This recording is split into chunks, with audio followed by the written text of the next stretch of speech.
وسواء عليهم أنذرتهم أم لم تنذرهم لا يؤمنون إنما تنذر من اتبع الذكر وخشي الرحمن في الغيب فبشره بمغفرة وأجر كريم. إنا نحن نحيي الموتى ونكتب ما قدموا وآثارهم وكل شيء أحصيناه في إمام مبين. واضرب لهم مثلا أصحاب القرية إذ جاءها المرسلون إذ أرسلنا إليهم اثنين فكذبوهما فعززنا بثالث فقالوا إنا إليكم مرسلون. قالوا ما أنتم إلا بشر مثلنا وما أنزل الرحمن من شيء. قالوا ربنا يعلم إنا إليكم لمرسلون وما علينا إلا البلاغ المبين. قالوا إنا تدينا بكم لئن لم تنتهوا لنرجمنكم وليمسنكم منا عذاب أليم. قالوا طائركم معكم إن ذكرتم بل أنتم قوم مسرفون. وجاء من أقصى المدينة رجل يسعى قال يا قوم اتبعوا المرسلين اتبعوا من لا يسألكم أجرا وهم مهتدون فما لي لا أعبد الذي فطرني وإليه ترجعون. أتخذ من دونه آلهة إن يردني الرحمن بضر لا تغني عني شفاعتهم شيئا ولا ينقذون. إني إذا لفي ضلال مبين. إني آمنت بربكم فاسمعون. قيل ادخل الجنة قال يا ليت قومي يعلمون بما غفر لي ربي وجعلني من المكرمين. وما أنزلنا على قومه من بعده من جند من السماء وما كنا منزلين. إن كانت إلا صيحة واحدة فإذا هم خامدون. يا حسرة على العباد ما يأتهم من رسول إلا كانوا به يستهزئون. ألم يروا كم أهلكنا قبلهم من القرون أنهم إليهم لا يرجعون. وإن كل لما جميع لدينا محضرون. وآية لهم الأرض الميتة أحييناها وأخرجنا منها حبا فمنه يأكلون. وجعلنا فيها جنات من النخيل وأعناب وفجرنا فيها من العيون ليأكلوا من ثمره وما عملته أيديهم أفلا يشكرون. سبحان الذي خلق الأزواج كلها مما تنبت الأرض ومن أنفسهم ومما لا يعلمون. وآية لهم الليل نسلخ منه النهار فإذا هم مظلمون. والشمس تجري لمستقر لها ذلك تقدير العزيز العليم. والقمر قدرناه منازل حتى عاد كالعرجون القديم. الشمس ينبغي لها أن تدرك القمر ولا الليل سابق النهار وكل في فلك يسبحون. وآية لهم أنا حملنا في فلك المشحون وخلقنا لهم من مثله ما يركبون. وإن نشأ نغرقهم فلا صريخ لهم ولا هم ينقذون إلا رحمة منا ومتاعا إلهي. وإذا قيل لهم اتقوا ما بين أيديكم وما خلفكم لعلكم ترحمون. وما تأتيهم من آية من آيات ربهم إلا كانوا عنها مخرجين.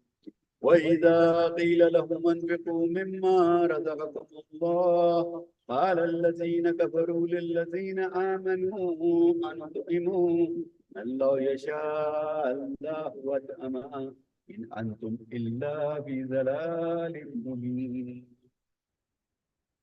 ويقولون متى هذا الوعد إن كنتم صادقين ما ينزلون إلا صيحة واحدة تأخذهم وهم يخصمون ولا يستطيعون توصية ولا إلى أهلهم يرجعون فنفخ في السور فإذا هم من الأجداث إلى ربهم ينسلون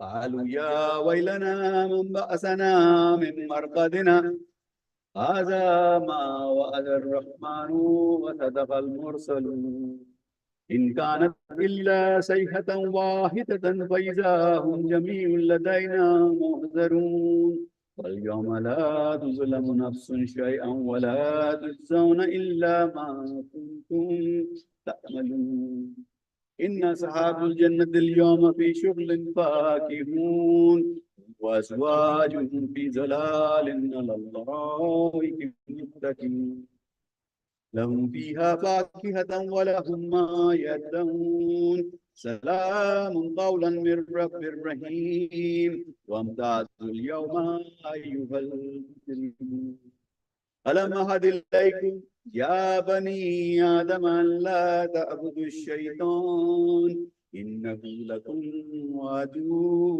مبين وأن اعبدوني هذا صراط مستقيم ولقد أزل منكم جبلا كثيرا فلم تكونوا تعقلون هذه جهنم التي كنتم توعدون اصلوها اليوم بما كنتم تكفرون اليوم نختم على أفواههم وتكلمنا أيديهم وتشهد أرجلهم بما كانوا يكسبون ولو نشاء لطمسنا على أعينهم واستبقوا الصراط فأنى يبصرون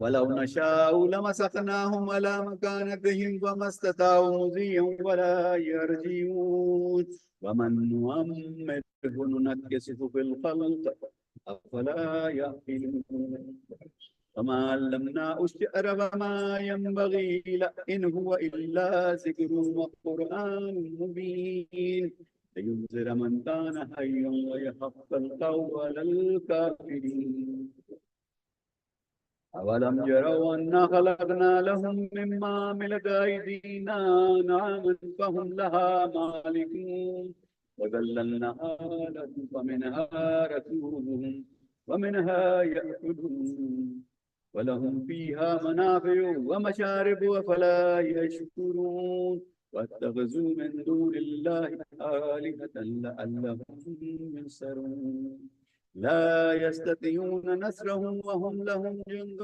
محضرون ولا يحزنك قولهم إنا نعلم ما يسرون وما يعلنون أولم ير الإنسان أنا خلقناه من نطفة فإذا هو خصيم مبين وضرب لنا مثلا ونسي خلقا قال من يحيي العظام وهي رميم قل يحيي الذي أنشاها أول مرة وهو بكل خلق عليم الذي جعل لكم من الشجر الأخضر نارا فإذا أنتم منه توقدون أوليس الذي خلق السماوات والأرض بقادر على أن يخلق مثلهم بلى وهو الخلاق العليم إنما أمره إذا أراد شيئا أن يقول له كن فيكون فسبحان الذي بيده ملكوت كل شيء وإليه ترجعون.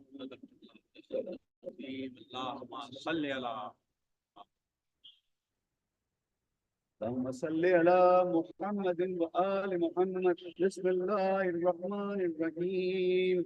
عن جابر بن عبد الله الأنصاري عن فاطمة الزهراء عليه السلام بنت رسول الله صلى الله عليه وسلم قال سمعت فاطمة أنها قالت دخل علي بي رسول الله في بعض الأيام فقال السلام عليك يا فاطمة فقلت عليك السلام قال إني أجد في بدني ضعفا فقلت له أعوذ بالله يا أبتاه من الزوف فقال يا فاطمة ائتيني بالكساء اليماني فغطيني به فأتيته بالكساء اليماني فغطيته به وصرت أنظر إليه وإذا وجهه يتلألأ كأنه البدر في ليلة تمامه وكماله. اللهم صل على محمد وعلى محمد.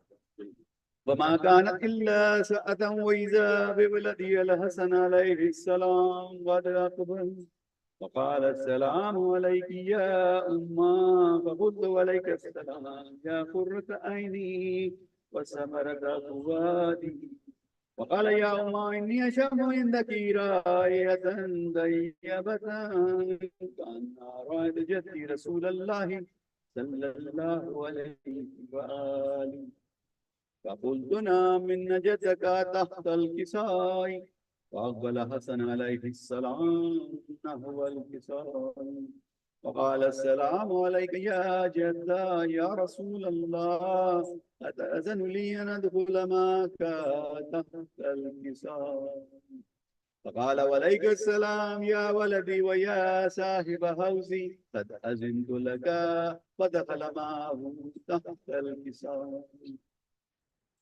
وما كانت إلا ساعة وإذا بولدي الحسين عليه السلام قد أقبل وقال السلام عليك يا أمه فقلت عليك السلام يا ولدي ويا قرة عيني وثمرة فؤادي وقال لي يا أمه إني أشم عندك راهية طيبة كأن رأيت جدي رسول الله صلى الله عليه وآله فقلت نام إن جدك وأخاك تحت الكساء ودنا الحسين عليه السلام نحو الكساء وقال السلام عليك يا جدا السلام عليك يا من اختار الله أتأذن لي أن أكون معكما تحت الكساء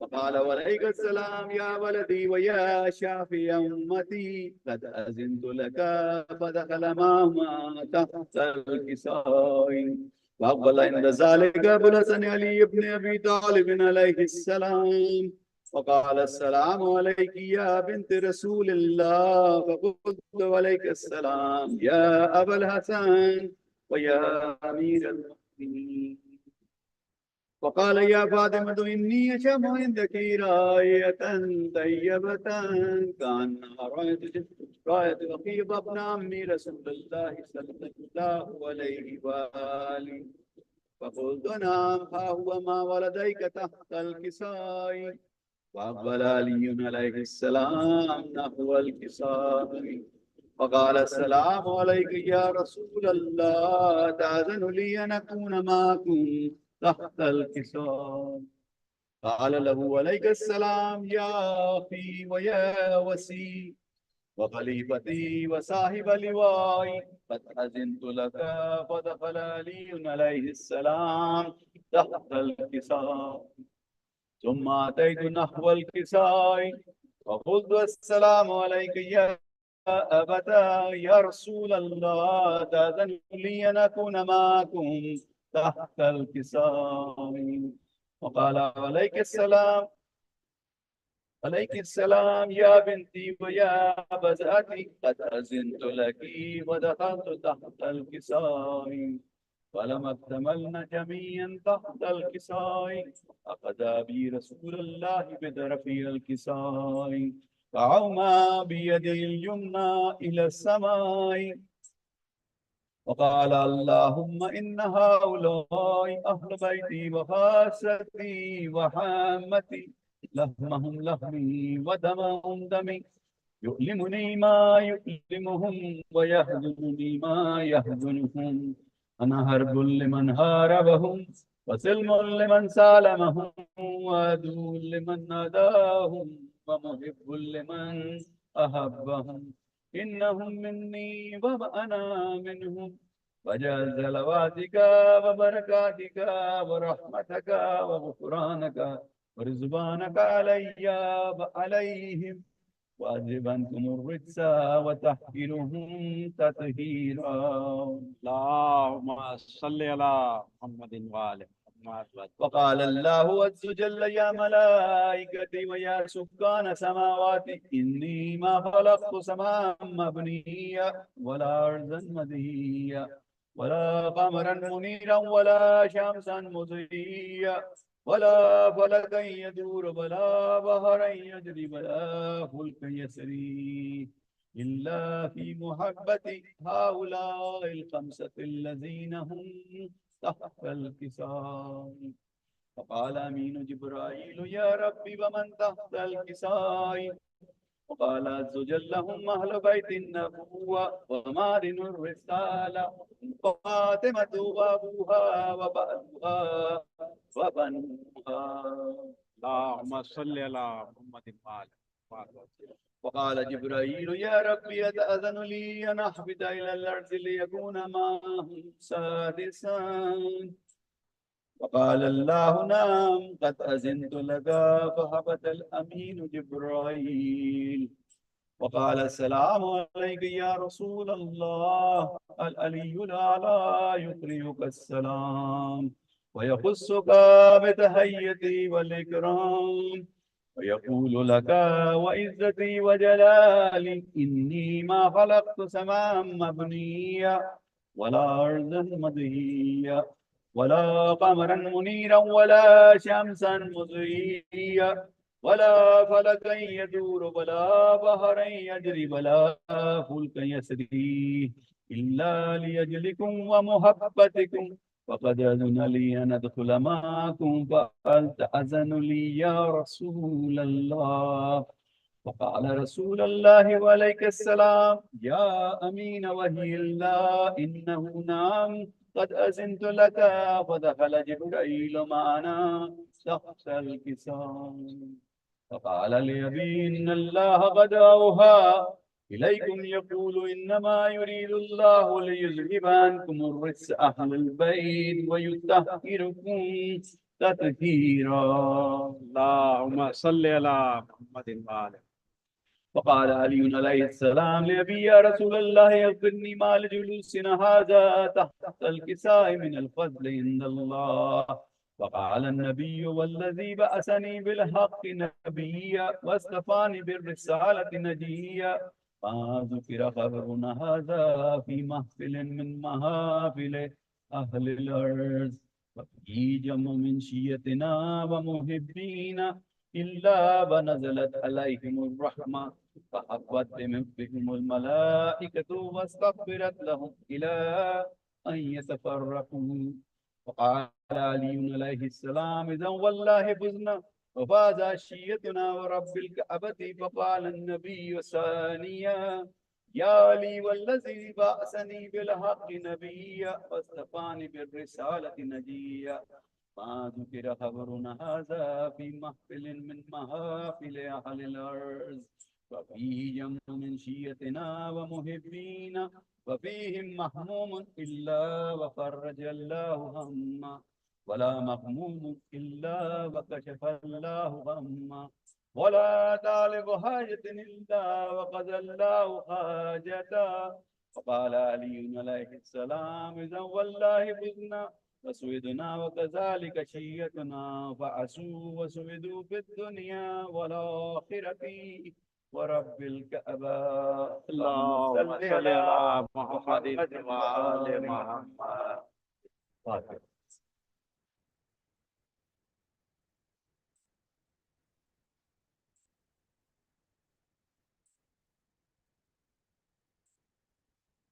June 16.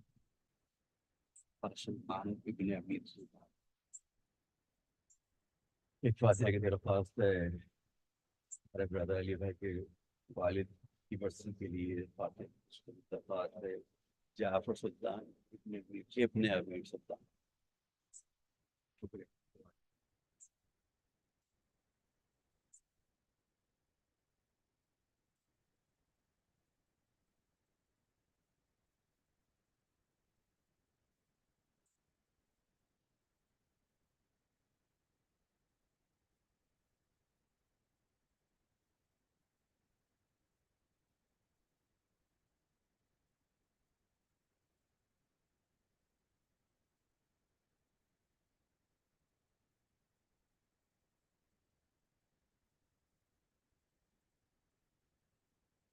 اللہ پاک. اللهم صل على محمد وآل محمد. کیسے ہو مسلمان چراغوں کو بجھا دو،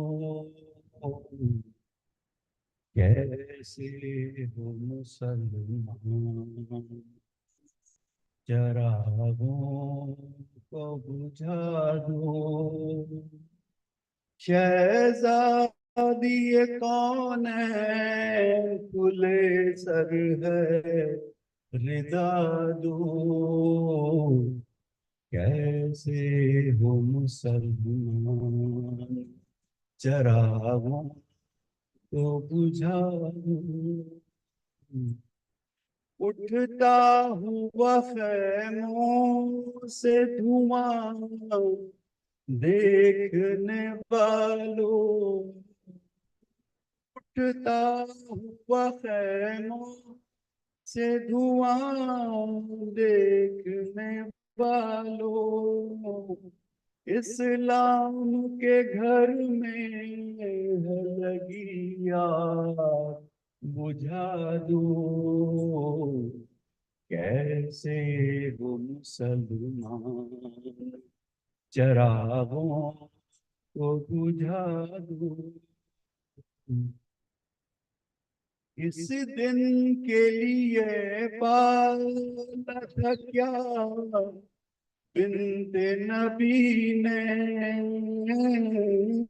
اس دن کے لیے پالا تھا کیا بنت نبی نے، شبیر کا سر کاٹ کے نیزے پہ چڑھا دوں، کیسے ہو مسلمان چراغوں کو بجھا دوں. گھوڑوں سے تنے ابن بنت نبی، گھوڑوں سے تنے بنت نبی روند رہے ہو، گھوڑوں سے تنے بنت نبی روند رہے ہو، در پہ ہے بہن ان کی ذرا خاک اڑا دو، کیسے ہو مسلمان چراغوں کو بجھا دو،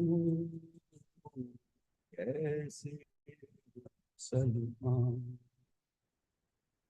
یہ شام کا بازار محمد کی نواسی، یہ شام کا بازار محمد کی نواسی، اریاں سر اسلام ہے چادر تو اڑا دو، کیسے ہو مسلمان چراغوں کو بجھا دو.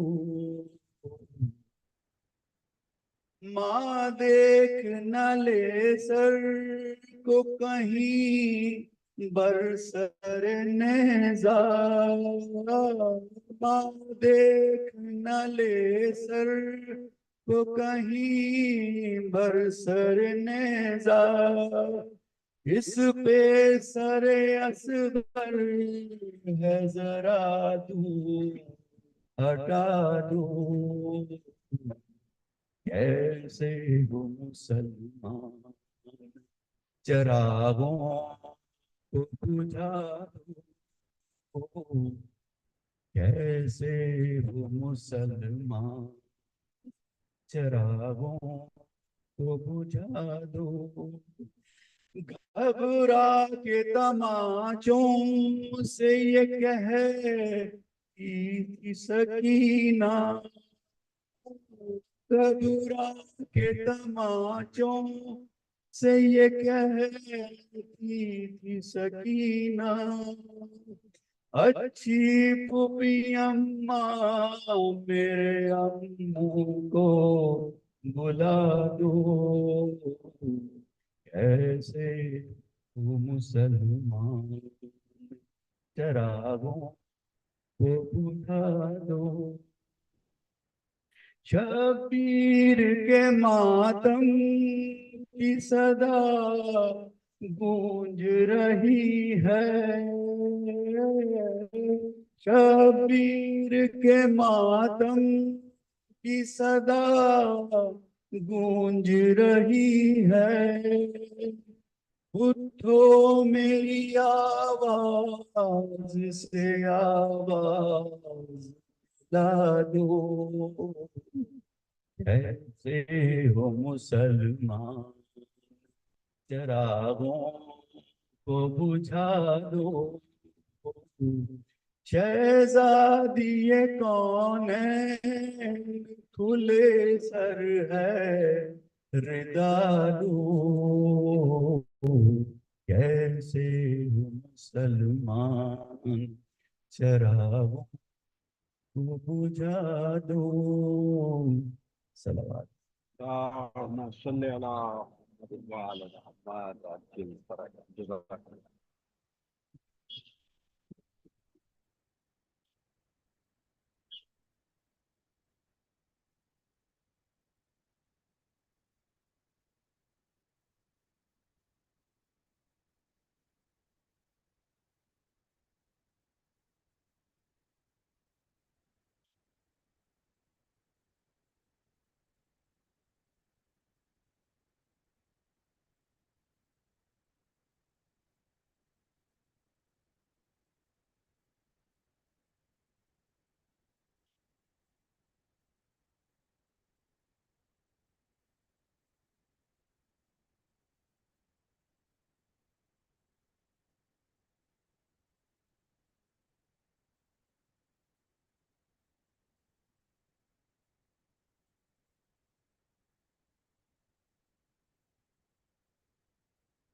ibadat and ta'at and amal that you have performed on this special day, the day of Arafah, the 9th of the Hijjah.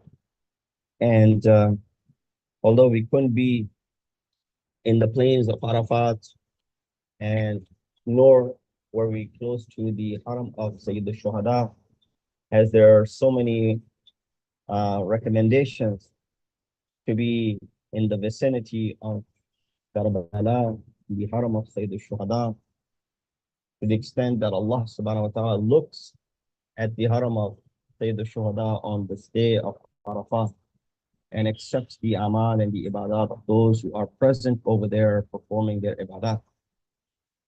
And may Allah subhanahu wa ta'ala give us the opportunity to either be present in the Haram of Imam Hussein in the years to come, or be in the plains of Arafat while performing this manasik of Hajj. I recited this ayah and I won't take too much of your time. I know it's a working day and many of you were able to make it to the masjid in person. And many of us followers are, following us online. That I chose this ayat from Surah Baqarah, ayat number 198, in which Allah subhanahu wa ta'ala mentions the word Arafat and mentions the word Masha'ir al-Haram. These are, of course, two of the three places aside from Makkah al-Mukarramah where a person performing the Hajj and the pilgrimage must go. And there's no avoiding these places.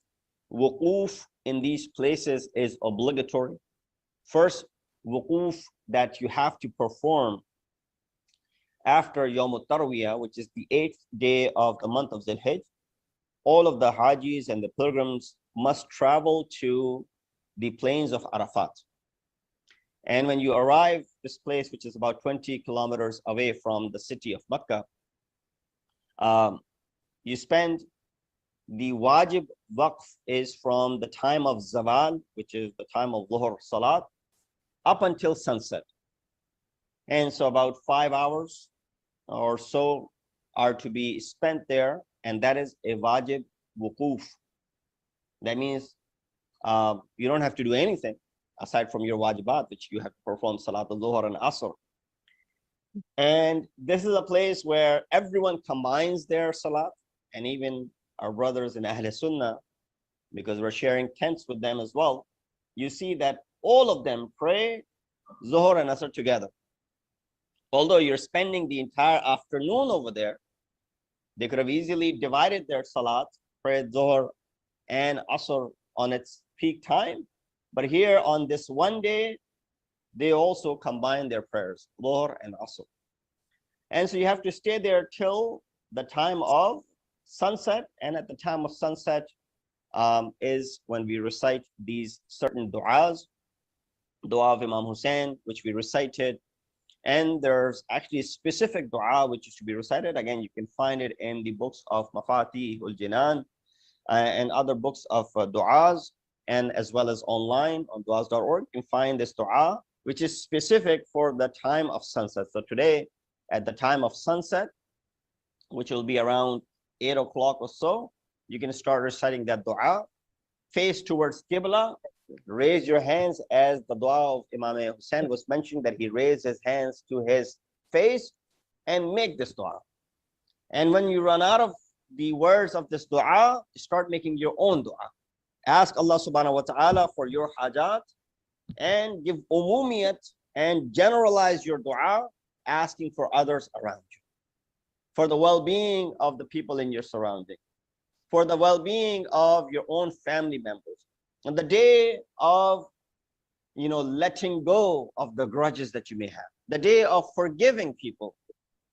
It says, when you forgive, Allah forgives you. And if you don't forgive people in this world, tomorrow Allah will question you. You didn't forgive others, now you expect me to forgive you? So there are many grudges that we're holding on to. Brothers are holding grudges with their blood relatives, brothers, sisters with their sisters, and vice versa. Some parents with their children, some children with their parents, and vice versa. This is the day to let go of all. Let go of it. If you've had any of these animosities, and if there were unpleasant times in your lives through which you cannot really forgive or forget, today is the day. Let go of it, and you'll see how things open up for you in future. So this is the day, this is the time, especially at the time of sunset, when you stand up by yourself, facing where the sun is going down, or facing towards the Qibla. Either way, usually when we are in Arafat, we're looking at the sun as it's setting, and that's where we stand. And we all come out of our tents. All day long, you sat inside the tent because it's very hot, in the plains of Arafat. But at the time of sunset, everyone comes out. And when they come out, they're making this dua. So the ayat of Quran that I recited, Surah Baqarah 198, says, there is no sin upon you in seeking your Lord's bounty during the Hajj season. Then when you stream out of Arafat, maintain or remember that Allah at the holy Mashair, and remember Him as much as you can, and remember that He guided you, and earlier you were indeed among those who were astray. So the hidayat is from Allah subhanahu wa ta'ala. So He mentioning two of the places where you have to do wuquf. Now after the sunset, you start walking toward Mash'arul Haram. Or there were these words which were very moving. And because it's a lengthy dua, we go through it as quickly as possible. And we sometimes don't focus enough on the words of this dua. But there were a couple of segments that are really moving. And amongst those segments, it was the segment where Imam Hussein, when he's standing in the plains of Arafat, والسلام, and he makes this dua by uttering these words. Of course, Imam is ma'soom. He's khali min al-khata. He's masoon anil khata. He does not commit any sins because of the infallibility that he possesses. But these words are to teach us as to how should we speak and communicate to Allah. He said, Ya Mawlaya, أنت الذي أنعمت أنت الذي أحسنت أنت الذي أجملت أنت الذي أفضلت. Oh my Lord, oh my Mawla, you are the one who has given me ni'mat. You are the one who has done ihsan to me. You are the one who has beautified me. You are the one who has shown his grace to me. You are the one who has completed me. You're the one who has provided sustenance to me. You're the one who has made me sufficient. You're the one who has protected me. You're the one who has guided me. You're the one who has given me the path. You are the one who has protected my sins. You are the one who has forgiven me. You are the one who has provided shifa to me. And you are the one who has honored me. All of these words Imam utters by saying, Ya Mawlaya, Antallazi, Antallazi, Antallazi. Imam responded by saying this. What did he say? He said, Anallazi akhta'tu, Anallazi akhfaltu, Anallazi jahiltu, Anallazi hamamtu, Anallazi sahawtu, Anallazi اعتمدت أنا الذي تعمدت أنا الذي وعدت أنا الذي أخلفت أنا الذي نكثت وأنا الذي أقررت. Yes, while you did all that to me, what am I? I am the one who has made a mistake. I am the one who has been ghafil from you. I am the one who's been ignorant. I am the one who's been heedless. I am the one who has been forgetting everything. I am the one who's occupied. I am the one who made promise, and I'm the one who did khilaf warzi, and I broke the promise. I am the one who is admitting all the sins and the mistakes that I have made. Again, as I said, it is Imam Masoom who's uttering these words. He's Masoom, Masoon Anil Khata. So he cannot be the recipient of this, but he's teaching us this is how you make dua. All of us are, sinners. We have committed a lot of sins. We have had lapses in our lives. Imam said, this is how you make dua, and this is how you do girya uzari, and this is how you weep in the bargah of Allah, admitting your sins and asking Allah subhanahu wa ta'ala to overlook your sins and forgive your sins. This is where one of the important personalities on this day, the shahadat of the companion, the safir of Imam Hussein alayhi salatu wassalam, Hazrat Muslim ibn Aqil alayhi salatu wassalam, takes place. This is the day. Muslim is tanha in the city which is not his own city. This is Kufa. This is not where Muslim was grown up. He wanders in the city, in the streets of the dark alleys of Kufa, wandering around where to go, to whom to turn for help. And this is where he plants himself in front of this house. A lady comes out and says, go to your house, don't stand in front of my place. And then she closes the door. She sees that he's still sitting there. She comes out and tells him, do you not have a house to go to? Muslim responds, no, I'm strange in this city. I do not have a house to go to. She inquires, how is it possible? Who are you? Muslim then introduces himself. Ana Muslim ibn Aqil ibn Abi Talib. I am Muslim, son of Aqil, son of Abi Talib. I am a son-in-law of Ali ibn Abi Talib, and I'm related to Imam Hussein. Upon hearing this, Tawa, she says, you can come inside my house and you can spend the night here. here, but I don't want you to be out while people are looking for you. Muslim finds safety and security in this house, but that was not for long. He spends the entire night doing the worship and ibadat as if he knew this is the last night of his life. Ajrukum Allah. Similar to how on the night of Ashur, Imam Hussein sends Hazrat Abbas, tell the Ashqiya, one more night, Inni uhibbul Quran was salat. I want to recite Quran all night. I want to do ibadat all night. Ajrukum Allah. Muslim did the same thing, but the man of this house and this man who was already looking for Muslim, a worker for Ibn Ziyad, looking for the reward, finds out that Muslim is hiding in the house. He goes and informs Ibn Ziyad, who sends one of his army men, Muhammad ibn Ash'as. He comes, Ash'as, he comes to arrest Muslim ibn Akhil, and he attacks with 70 men. Muslim defends himself, sending all of them to Wasil Jahannam. Muhammad asks for more people to be sent. Ibn Ziyad said, you can arrest one person. He responded, you not send me to go ahead and arrest a Baqqal from Kufa. This is Muslim, belonging to the household of Rasulullah, from Ali Abi Talib, and they fight like lions. Muslim surrenders after they had given him aman.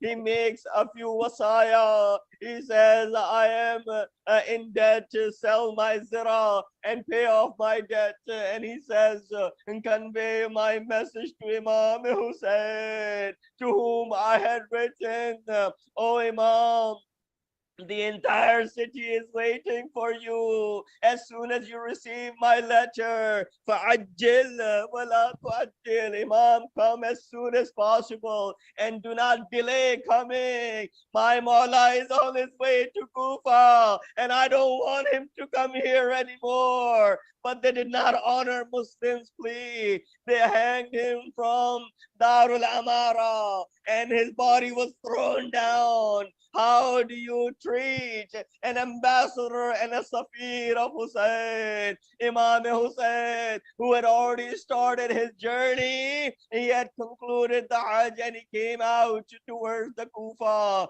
On the way, he receives the news.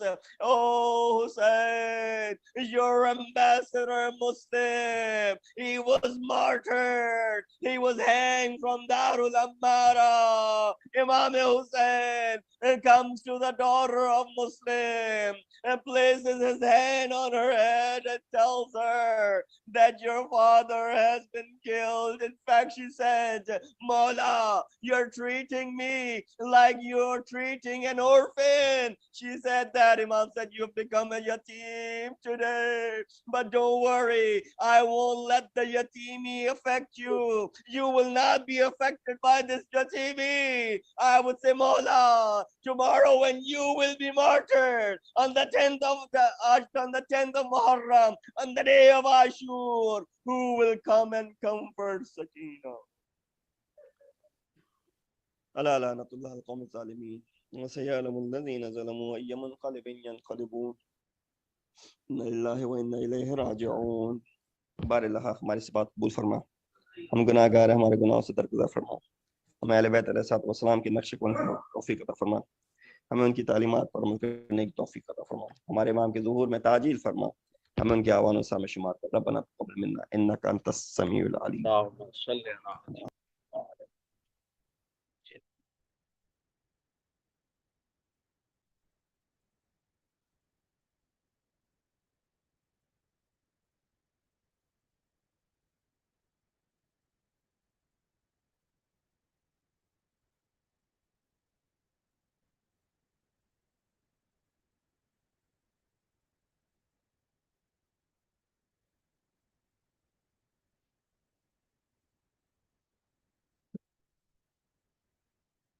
से अपने वालिदैन की जानिब से, अपने दीगर की जानिब से और खुसूसन मरहूम की जानिब से, जिनकी जानिब से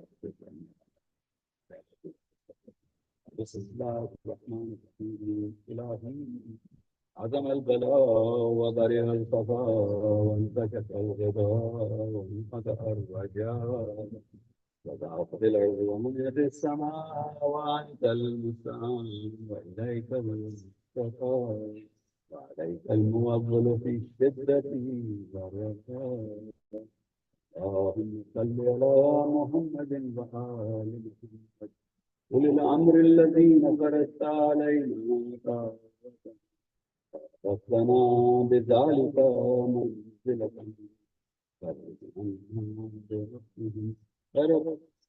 فلم الأسباب بحقه فرجا عاجلا قريبا فلم هلك اليوم أخرا يا محمد يا علي يا علي يا اتبعني فإنكما تعفيان وانصراني فإنكما منصران يا مولانا يا صاحب الزمان الغوث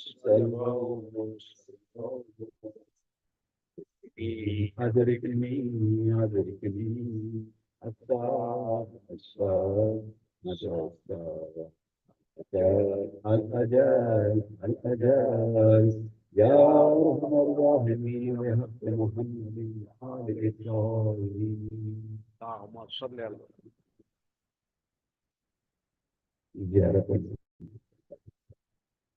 السلام عليكم يا أبا عبد الله، السلام عليك يا ابن رسول الله، السلام عليك ورحمة الله وبركاته. السلام عليك يا وارث آدم صفوة الله، السلام عليك يا وارث نوح، السلام عليك يا وارث إبراهيم خليل الله، السلام عليك يا وارث موسى كليم الله، السلام عليك يا وارث عيسى روح الله، السلام عليك يا وارث محمد نبي الله، السلام عليك يا وارث أمير المؤمنين ولي الله، السلام عليك يا ابن محمد المصطفى، السلام عليك يا ابن نبي المرتضى، السلام عليك يا ابن فاطمة الزهراء، السلام عليك يا ابن خديجة الكبرى، السلام عليك يا ثار الله بن الثار والبشر المغفور، أشهد أنك قد أقمت الصلاة وآتيت الزكاة وأمرت بالمعروف ونهيت عن المنكر وأطعت الله ورسوله حتى أتاك اليقين، ولعن الله أمة قتلتك ولعن الله أمة زلمتك ولعن الله أمة سمعت بذلك فرضي يا مولاي يا أبا عبد الله، أشهد أنك كنت نورا في الإسلام الشامخة والأرحام المستحقرة، لم تنجسك الجاهلية بإنجاسها ولم تلبس من مظلمات ثيابها، أشهد أنك من دعائي وأركان المؤمنين، وأشهد أنك الإمام والتقي والعاد، أشهد أن لا إله ولديك كلمة التقوى وآداب الهدى والعروة الوسطى والهدية ولا أعوذ بالله وملائكته وأنبياءه ورسله بكم مؤمن وبيابكم بشرائع ديني وخواتيم عملي وقلبي لقلبكم سر وأمري لأمركم صلوات الله عليكم وعلى أرواحكم وعلى أجسادكم وعلى أجسامكم وعلى شاهدكم وعلى غائبكم وعلى ظاهركم وعلى باطنكم يا رب. السلام عليك يا ابن رسول الله، السلام عليك يا ابن نبي الله، السلام عليك يا ابن أمير المؤمنين، السلام عليك يا ابن الحسين الشهيد، السلام عليك أيها الشهيد وابن الشهيد، السلام عليك أيها المظلوم وابن المظلوم، لعن الله أمة قتلتك ولعن الله أمة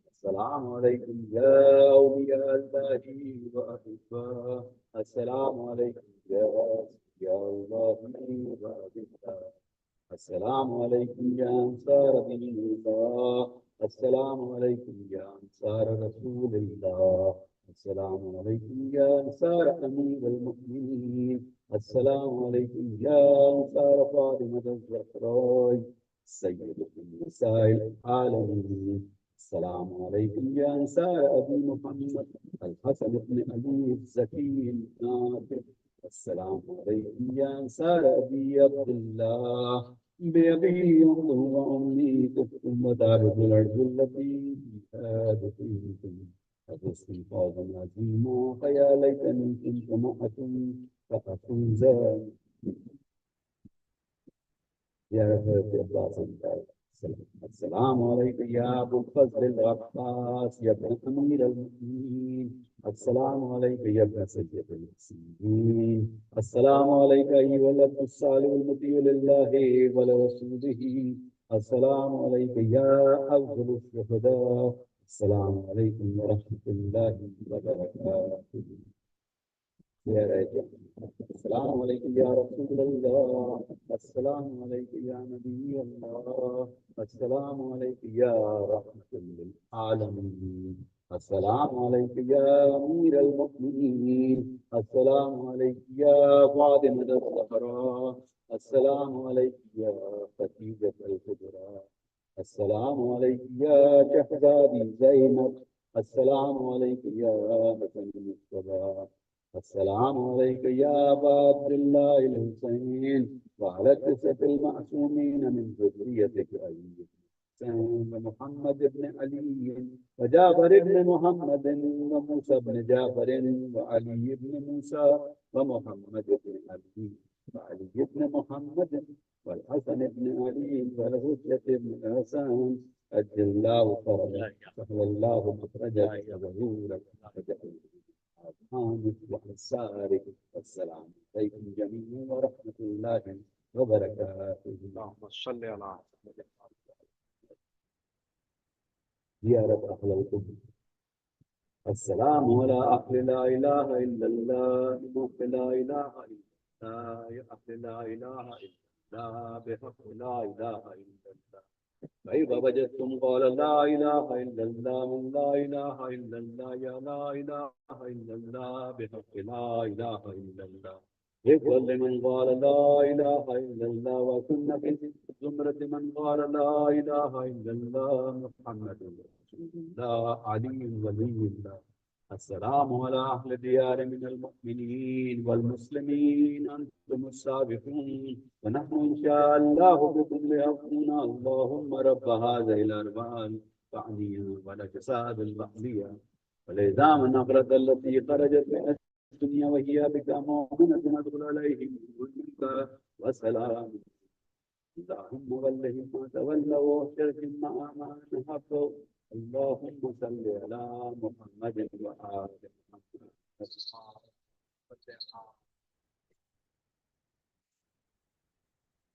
ایک سورہ فاتحہ کی درخواست ہے تمام مرحومین یہاں پہلے بیت سیکٹری سیکشن 18 المرتضی سیکشن 17A سیکشن 1 والی آفیس کے تمام مرحومین خصوصی میرے والد کی برسی ہے جعفر سلطان امیر سلطان